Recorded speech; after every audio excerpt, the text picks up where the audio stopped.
साक्षी, देखो किचन में बहुत शोर हो रहा है। ये बिल्ली घुस गई होगी तो सब कुछ गिरा के चली जाएगी।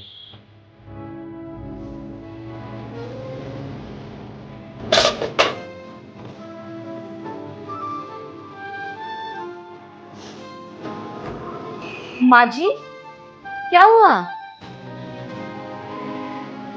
भूख लगी है आपको? हाँ बेटा, जब तुमने पूछा था तो भूख थी नहीं और भूख लग गई।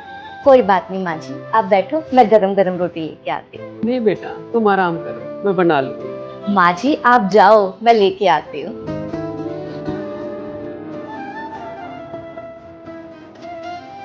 माँ जी आपका खाना।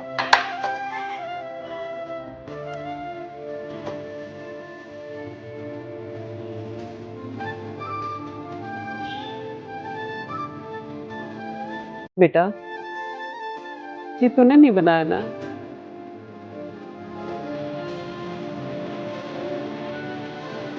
कैसा बनाया माँ? तूने बनाया है? क्यों, अच्छा नहीं बना क्या? बहुत अच्छा बनाया है। और लाऊं? हाँ, एक और लिया। ठीक है, अभी लाता हूँ।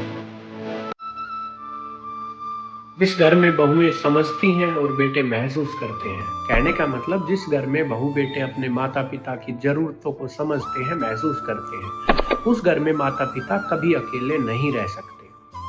दूसरा, दो पीढ़ियों के समय की तुलना नहीं करनी चाहिए।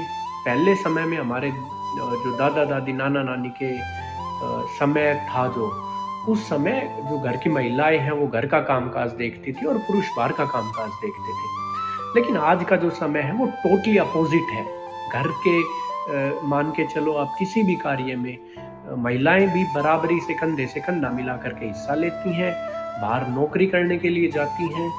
तो अगर हम अब अपनी बहन बेटियों से, अपनी पत्नी से ये उम्मीद करते हैं कि आप हमारे साथ कंधा मिला करके पैसा कमाओ, तो हमें भी बदले में उनके जो घर के कामकाज है उनमें भी सहयोग करने में बिल्कुल नहीं झिझकना चाहिए।